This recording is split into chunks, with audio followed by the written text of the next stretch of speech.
I want you to do something for me right now, like right this second. Unless you're driving, obviously. Right, yeah. Keep your eyes on the road if you're driving. Yeah. But otherwise, just close your eyes for a second. And just picture your childhood bedroom. Yeah. You can see the bed, right? You see the window, the posters on the wall. It feels incredibly real. Exactly. It feels like you are literally walking around inside a 3D memory.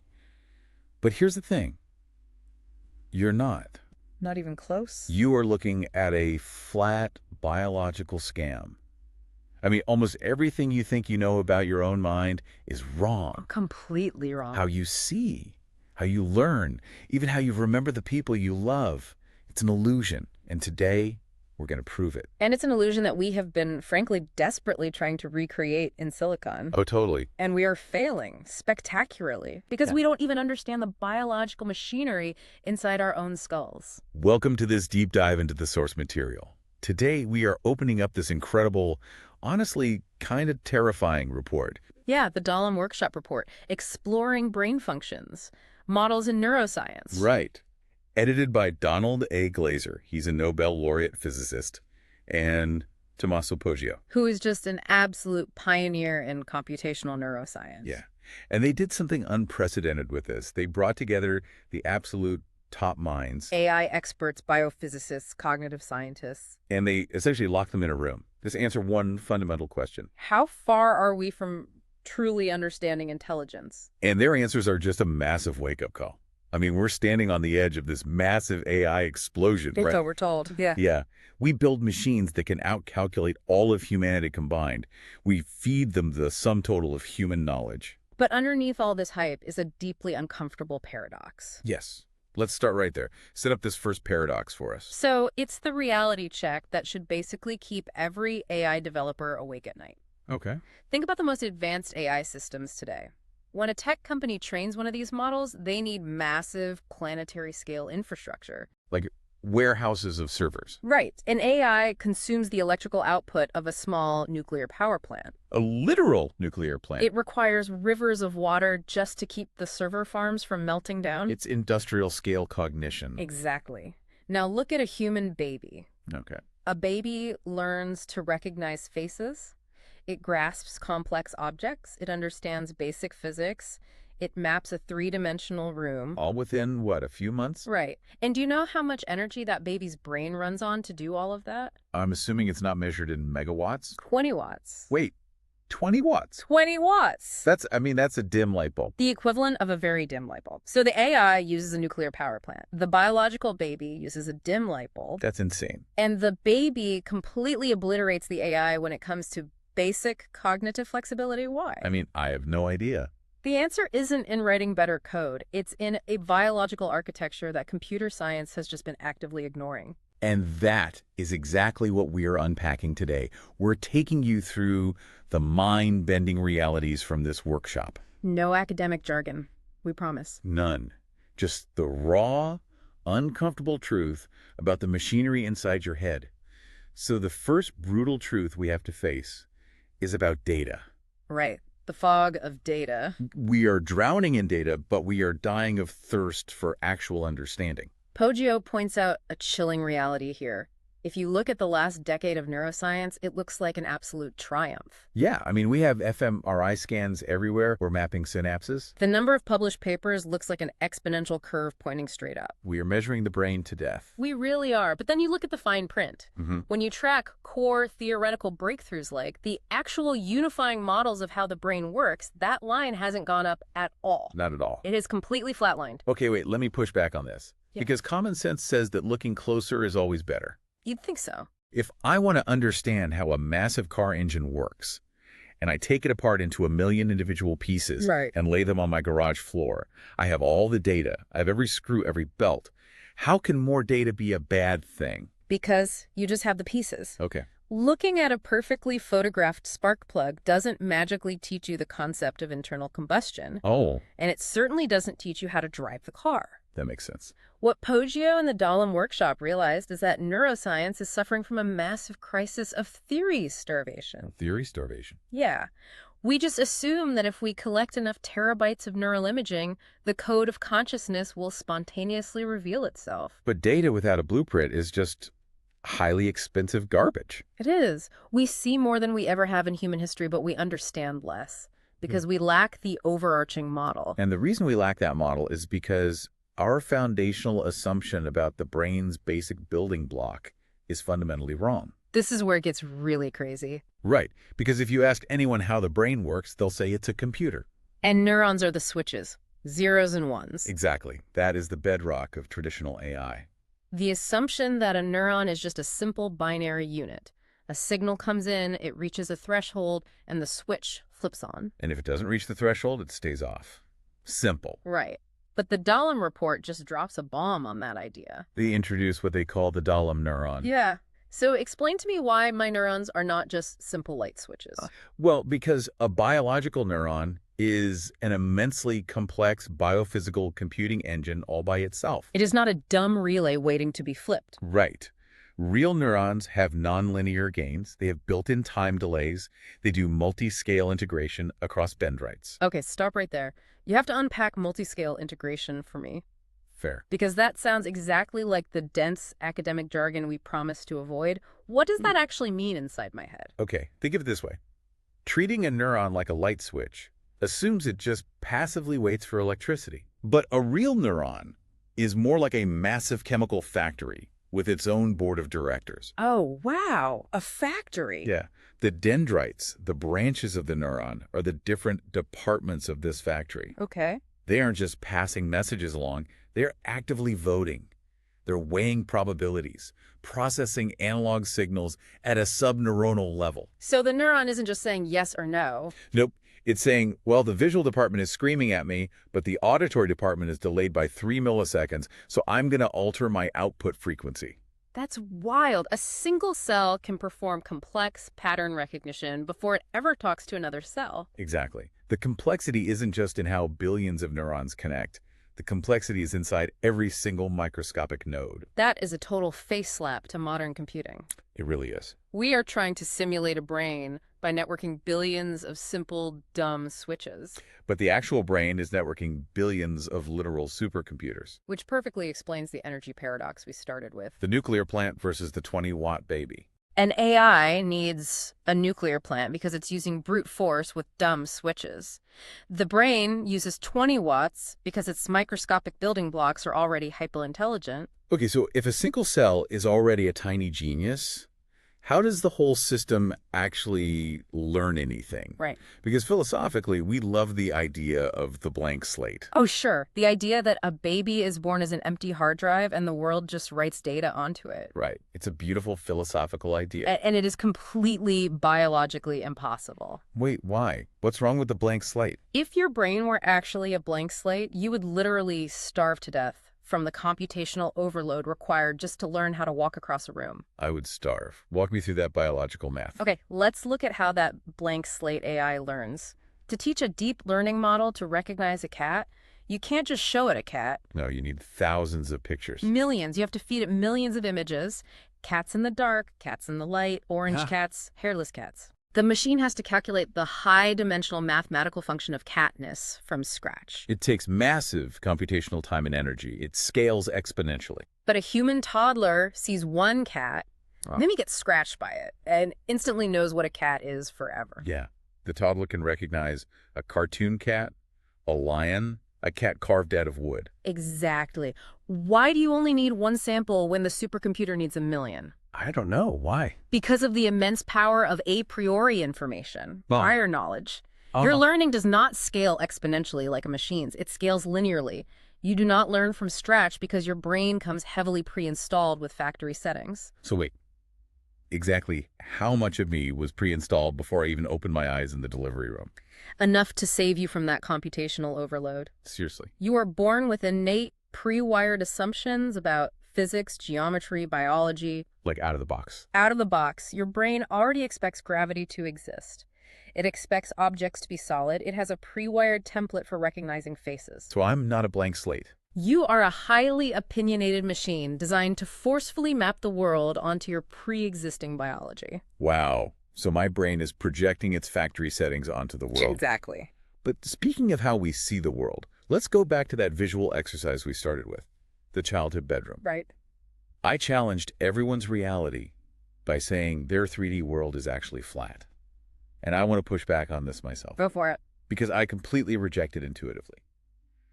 When I parallel park my car, I am navigating a highly complex 3D space. You feel like you are. I know exactly how much space is behind my bumper. I know the shape of the car behind me. If my brain only had flat 2D pictures, I'd crash every time. Right. How can my reality possibly be flat? Because your brain is an incredibly fast, incredibly lazy biological scam artist. A scam artist. You believe your brain holds a continuous 3D CAD model of your car and the street.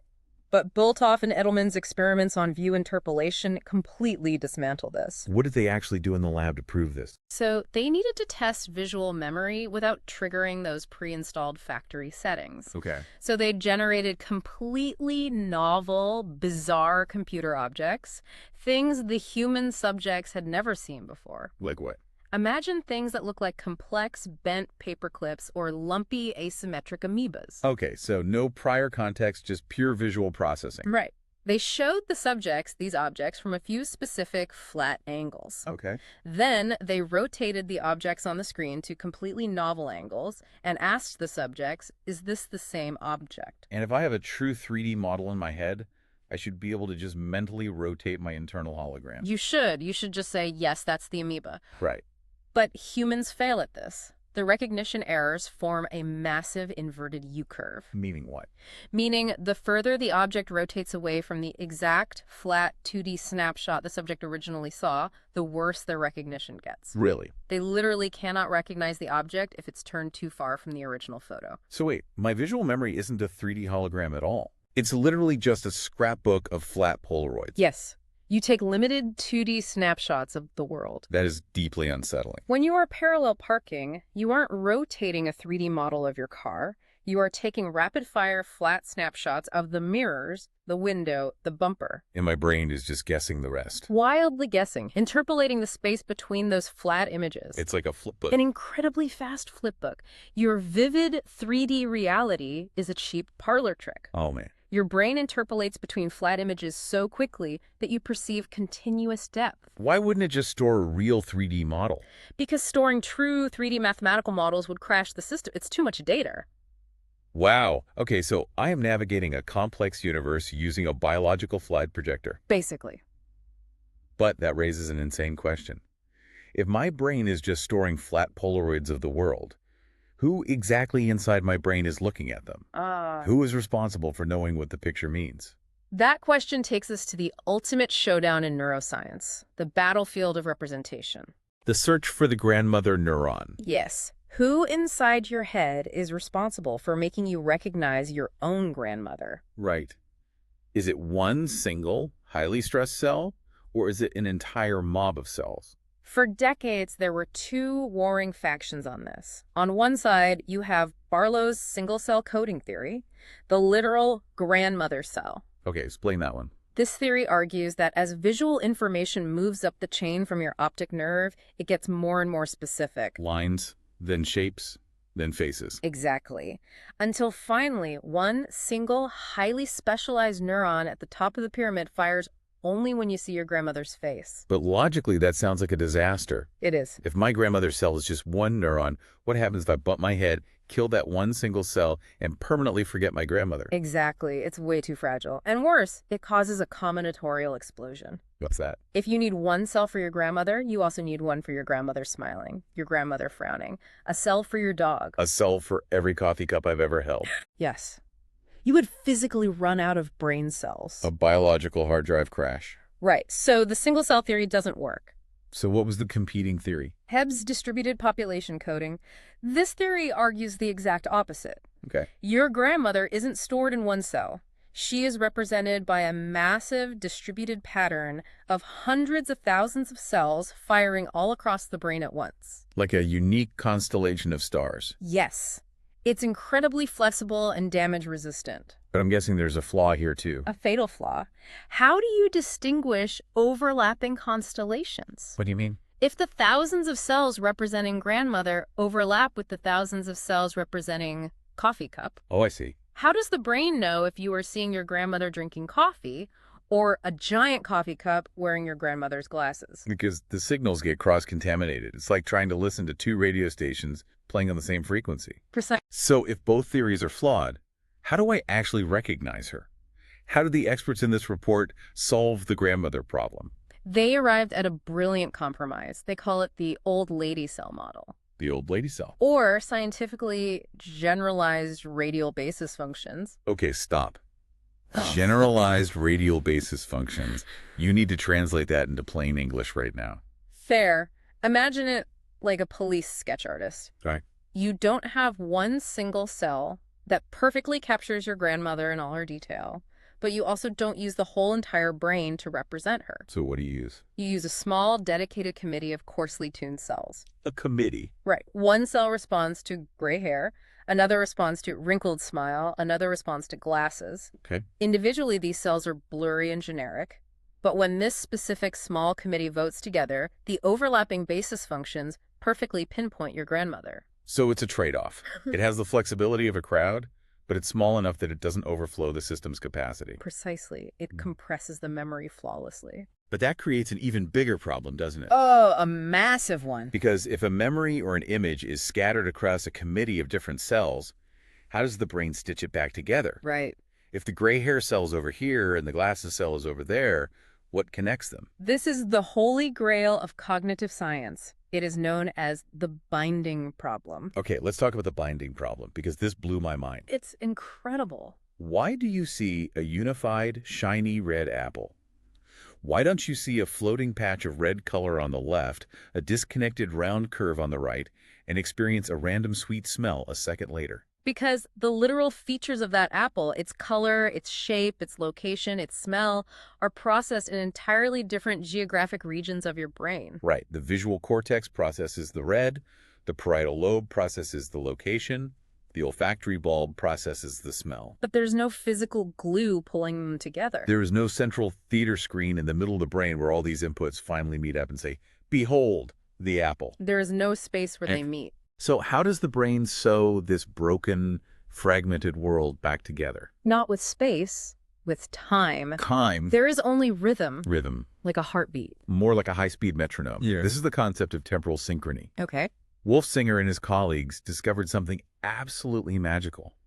Neurons in completely different regions of the brain will suddenly lock together by firing at the exact same frequency. And what's the frequency? Specifically, a 40 hertz oscillation. 40 beats per second. So the cell in the back of my head processing red and the cell on the side of my head processing round start flashing electrical signals at the exact same millisecond. Yes. They synchronize their firing. Color, shape, and location are locked together on a temporal beat. That is... Time replaces space as the glue of your reality. That is one of the most beautiful things I've ever heard. It really is. It's literally like a massive symphony orchestra playing in a pitch-black auditorium. Yes. You can't see the cello player. You can't see the flutist. They are sitting far apart in the dark. But because they hit the exact same note on the exact same beat. You instantly know they're playing the same song. And the moment you look away from the apple and look at your coffee cup, those apple neurons instantly desynchronize. They drop the beat. They stop playing the apple song and they become available to bind to the new rhythm of the coffee cup. So my conscious experience of a solid, unified object isn't solid at all. No. It is just a temporary rhythm. Yeah. A 40 hertz beat dropping in my neural networks. Yes. But as you said in your analogy, a beautiful orchestra playing in the dark needs a conductor. Someone has to hold the baton. Someone has to decide which song the orchestra should be playing in the first place. Which brings us to the architecture of intelligence itself. The internal Game of Thrones playing out inside your skull. That's a good way to put it. Because you can have an IQ of 140. You can have a perfect memory. You can have neurons firing at a perfect 40 hertz rhythm. But if the conductor at the top of your brain breaks, you become what neuroscientists call a rational lunatic. It's a tragic but fascinating condition. Tell me about it. How does the report break down this hierarchy? So, to understand intelligence, the Dahlem report breaks the brain down into a hierarchical pyramid. Okay. At the very bottom, the foundation, you have sensory reflexes. Just reacting to a hot stove? Yeah. Pure survival. Right. Above that, in the middle of the pyramid, you have knowledge retrieval. the filing cabinets of your mind. My vocabulary, my memories, facts. And the top of the pyramid. The prefrontal cortex. This is the CEO of the brain, the conductor, the planner. Right. True intelligence, as defined by these experts, is not just about storing facts. It is about system rationality. Meaning what? Using all available knowledge to serve a specific changing goal. So what happens if a patient suffers physical damage to that prefrontal cortex if the CEO is fired? You get the rational lunatic. Wow. Patients with specific prefrontal damage will often score perfectly normal, even genius level, on standard IQ tests. Their filing cabinets are completely intact. They know math, they know history, they speak perfectly. But they can't function. They cannot apply any of it to their own lives. They cannot plan for tomorrow. That's horse-eyed. They can't prioritize getting dressed over staring at a wall. They make disastrous financial and personal decisions because they cannot align their vast knowledge with a future goal. So raw intelligence, the actual data, is completely useless if the goal setter is out to lunch. Exactly. The filing cabinets are full, but nobody is pulling the files. And speaking of those filing cabinets, yeah, the way your brain actually organizes that knowledge is incredibly cruel. It defies all emotional logic. This is one of the most heartbreaking parts of the report, the secret geography of memory. Antonio Damasio's research. Right. To understand how weird your brain's filing system is, we have to talk about patient Boswell. Boswell's case fundamentally changes how we understand what memory is. What happened to him? Boswell suffered severe brain damage to a very specific area, his temporal lobes. The infection ravaged certain neural pathways, but left others completely untouched. And the result was terrifying. Walk us through a day in Boswell's life. If you sit down with Boswell and ask him to look out a window, he is brilliant. How so? He can name every single species of bird flying by. He can look at the street and identify cars by their make, model, year. He knows what a toaster is. He knows what a house is. So his memory for the world is perfect. His memory for categories is perfect. Okay. But then Boswell looks in the mirror and he has absolutely no idea who is staring back at him. He doesn't recognize his own face. No. Nor does he recognize his wife. He doesn't know his children. He has no memory of the specific town he grew up in. How is that neurologically possible? How do you perfectly remember the concept of a Honda Civic, but entirely forget the love of your life? You would think a memory is just a memory. Right. But Damasio's research proves that the brain does not store all data in the same format. So what's the difference? The temporal lobe damage Boswell suffered selectively destroyed his ability to recognize what we call unique entities. Unique entities. Specific, irreplaceable things. A specific face. A specific historical event. A specific person. But it left generic categories completely intact. Exactly. Categorical entities, birds, cars, tools, are stored on completely different biological highways than unique entities. That is just a chilling realization. It means my brain physically treats my soulmate and a toaster as two fundamentally different types of data formats. They don't live in the same neighborhood of the brain. It is a cold, highly efficient biological filing system. The brain separates the generic from the irreplaceable to save processing time. Boswell's tragedy is that he lost the irreplaceable, leaving him in a world of generic objects. Yeah. But this complex filing system, this ability to categorize the world, isn't just about naming birds. No, it goes much deeper. It gets to the very core of what makes us uniquely human, which brings us to a massive misconception about human evolution. Oh, this is a big one. If I stop 100 people on the street and ask them, what is the single cognitive leap that separated humans from apes? Oh. Almost every single one of them will give the same answer. They will say language. Right. We can talk, we have syntax, and apes only grunt.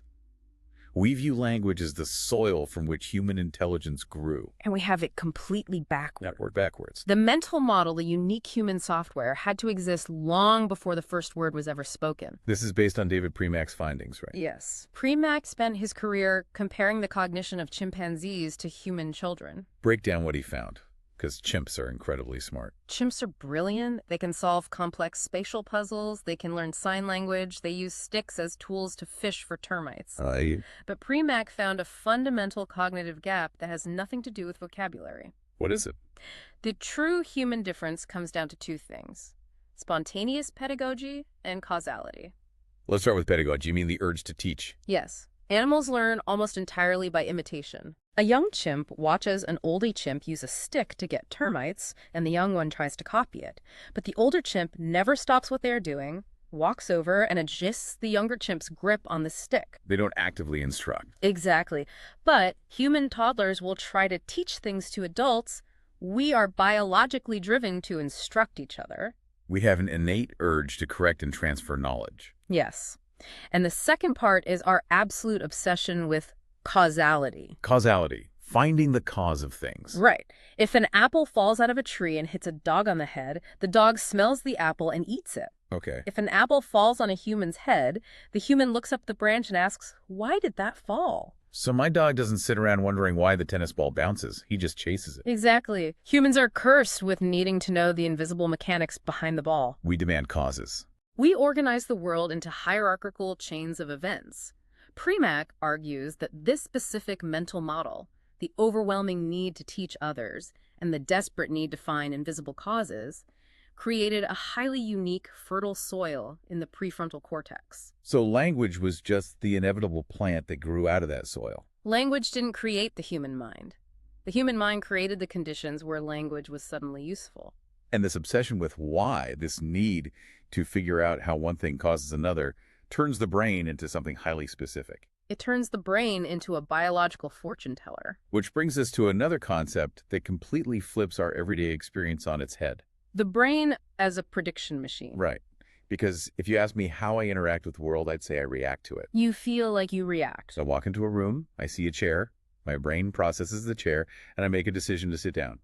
A stimulus occurs, and I react to it. And that feeling of reacting is entirely an illusion. Your brain does not react to the world, it predicts the world. You're saying I am literally hallucinating my environment before it even happens. Constantly. Millisecond by millisecond. In computational neuroscience, this is called expectation-driven learning. Okay, so the biological cycle doesn't start with sensation. No, it starts with action, which leads to sensation, which generates an expectation. Break that cycle down for me. Give me an example. Okay, when you are walking down a set of stairs, your brain is not waiting for your foot to hit the wood to figure out what to do next. What is it doing? Your brain is generating a highly detailed physiological model of what the next step is going to feel like. It predicts the density of the wood, the distance of the drop, the balance of your weight. And what happens when the brain's prediction is perfectly right? When my foot hits the step exactly as expected? Absolutely nothing. Nothing. If the sensory data perfectly matches the brain's hallucinated expectation, the prediction is verified, and your brain essentially goes to sleep. It coasts. Zero learning occurs. So wait, when do we actually learn? Only when you make a mistake.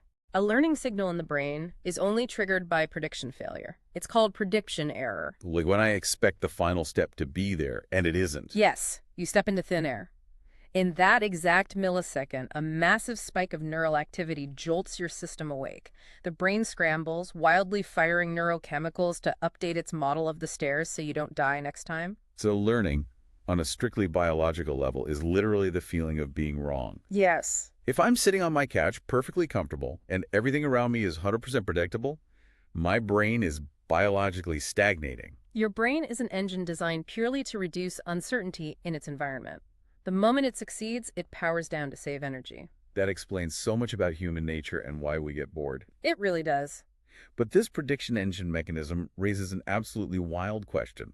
What happens when the prediction engine is working perfectly, but it forgets to tell the conscious mind? That brings us to one of the most astonishing neurological phenomena ever documented. The blind spot of consciousness. We call it blind sight. Okay, listener, put yourself in this scenario. Imagine looking me dead in the eye and swearing, with complete genuine sincerity, that you are totally blind. You see absolutely nothing. Your visual field is pitch black. And then, without warning, I throw a baseball directly at your face. And your hand shoots up and catches it perfectly. This is not a thought experiment. This is a real, documented condition in neurology. Patients who suffer localized damage to their primary visual cortex, the V1 area report, seeing absolutely nothing. They are consciously, legally blind. Yet, if you put them in a hallway with obstacles, they will intuitively step around them. That's creepy. If you ask them to point to a flashing light source on a wall, they will guess correctly with astonishing, statistically impossible accuracy. How on earth can you catch a ball you cannot see?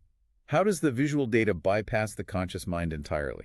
Because human vision isn't just one single highway. There are multiple pathways from the eye to the brain. The primary pathway goes to the visual cortex. That's where conscious perception happens. But there's a secondary, older evolutionary pathway that routes through an area called the superior colliculus directly to the motor cortex. So the eye sees the ball, the data goes through the back alley to the motor cortex, the brain predicts the trajectory and fires the hand up. Yeah. All without the CEO ever getting the memo. Exactly. The Dahlem report uses this to draw a hard line between perception and metacognition. So processing data perception can happen completely in the dark. Yes. Consciousness isn't the processing of the data. Consciousness is the higher order representation. It is the brain attaching a metacognitive sticky note to the data that says, I know that I am seeing this. Beautifully said. But hold on, let me play devil's advocate here. Okay. If our bodies can process complex spatial information so perfectly without consciousness, if we can navigate a hallway and catch a baseball in the dark, why did we even evolve consciousness? What's $1 million question? Are we just highly inefficient zombies carrying around a useless sticky note? What is the evolutionary point of knowing we are seeing? It comes back to cognitive flexibility. Efficiency is great if your environment never changes. Okay. An unconscious zombie can catch a ball, but an unconscious zombie cannot change its mind. Consciousness gives us a buffer. A buffer. It allows us to hold a thought in our working memory, evaluate a prediction failure, and actively switch our behavior to a new rule. Which requires a very specific and unfortunately very fragile mechanism in the brain, the rule-switching gear. Yes. Which explains so much about why human beings can be so incredibly irrational. Oh, definitely. Have you ever wondered why you keep repeating the exact same toxic mistakes in your life? Why you keep dating the exact same type of wrong person? Or why you fall back into the same bad habit even when you know it's destroying you? It's easy to blame it on a lack of willpower. But biologically, it is because your brain's rule-switching gear is jammed. Like a broken clutch in a manual car. Exactly. To understand how this works, we have to look at the Wisconsin card sorting test. And the prefrontal decision model developed by Poggio and D.A. Right. Explain the card test because it perfectly illustrates this frustration. It's a famous psychological exam. You sit at a table, and a tester gives you a deck of cards. Each card has a different number of symbols, different shapes, and different colors. Okay. The tester asks you to sort them into piles, but they refuse to tell you what the rule is. So I have no idea if I'm supposed to sort by color or by the shape of the symbols. I just have to guess. Right. So you put a red card down in a pile. The tester says correct. You put another red card down. Correct. Okay. So I've successfully learned the rule through expectation and reward. I keep sorting by color. But then, midway through the deck, without any warning, the tester changes the hidden rule. The rule is now sort by shape. So I confidently put a red card down, expecting praise, and the tester says, wrong. What does a healthy brain do in that exact second? It registers a massive prediction error. It feels a spike of negative emotion frustration. Yeah. And then, crucially, the prefrontal cortex kicks in. It actively suppresses the urge to use the old, comfortable color rule and initiates a phase of internal trial and error to discover the new shape rule. I push in the mental clutch, shift gears, and try something new. But patients with specific prefrontal damage fail this test spectacularly. Right. And this is the haunting part.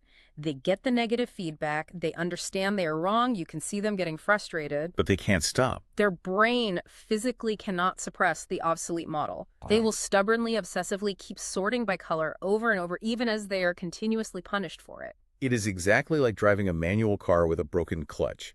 You can have a massive engine, perfect tires, and plenty of gas. Right. You can see the road curving ahead of you. But if the clutch is broken, you cannot physically disconnect from the old gear to shift into the new one. You just grind the gears as the car crashes. So when you repeat toxic behavioral mistakes, it is a localized failure of this exact prefrontal gear shift. Your brain is failing to suppress an obsolete model of the world that once brought you reward, but now brings you pain. Exactly. Okay, let's take a deep breath and step back. Yeah. Because we have unpacked an incredible amount of raw neurobiology. We really have. We have the Dahlem neuron operating as a complex chemical factory.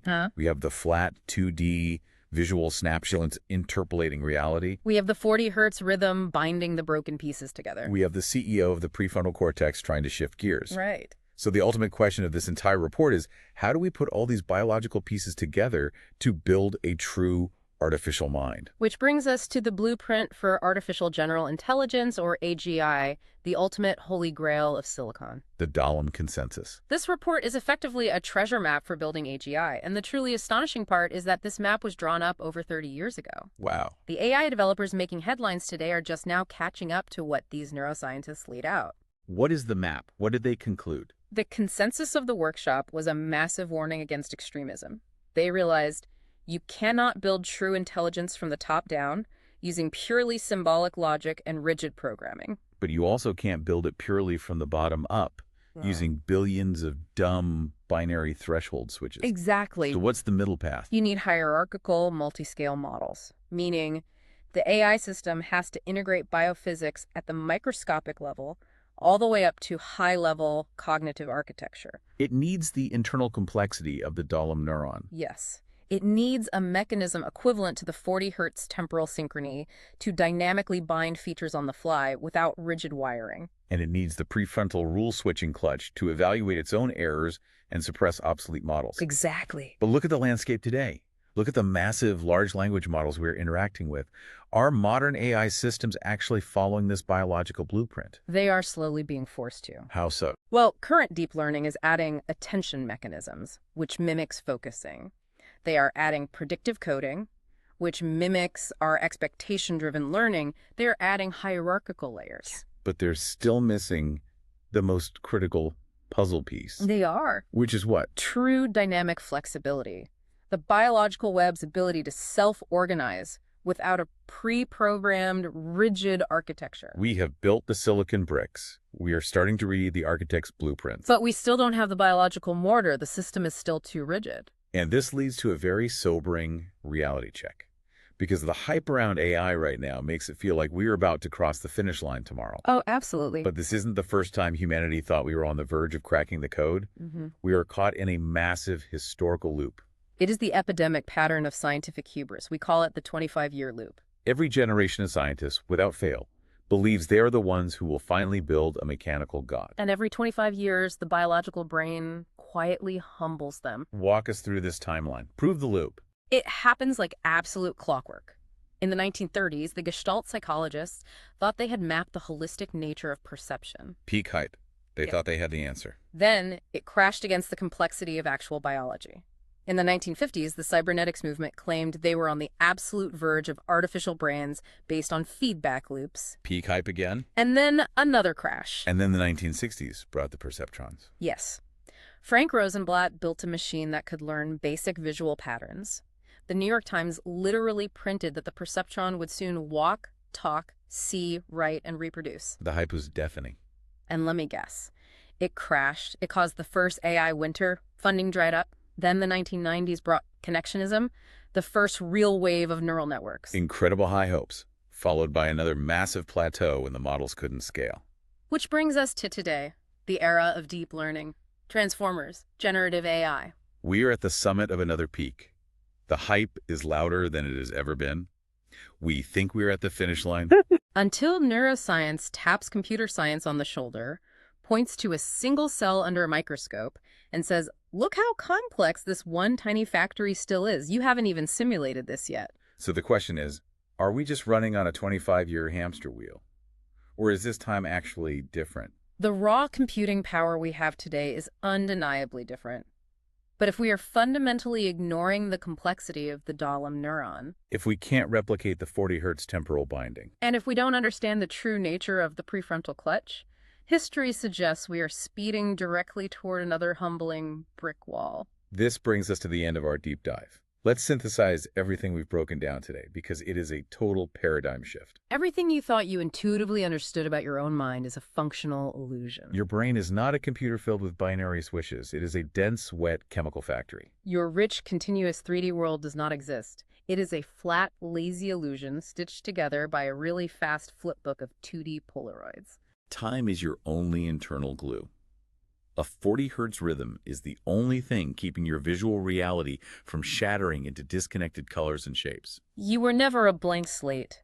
You came heavily pre-installed with the rules of physics. Your memory ruthlessly and clinically divides the irreplaceable love of your life from the generic car you drive. You do not learn from success. You are a biological prediction engine fueled entirely by the discomfort of your own mistakes. And above all, you are uniquely driven to teach and cursed with the need to ask why.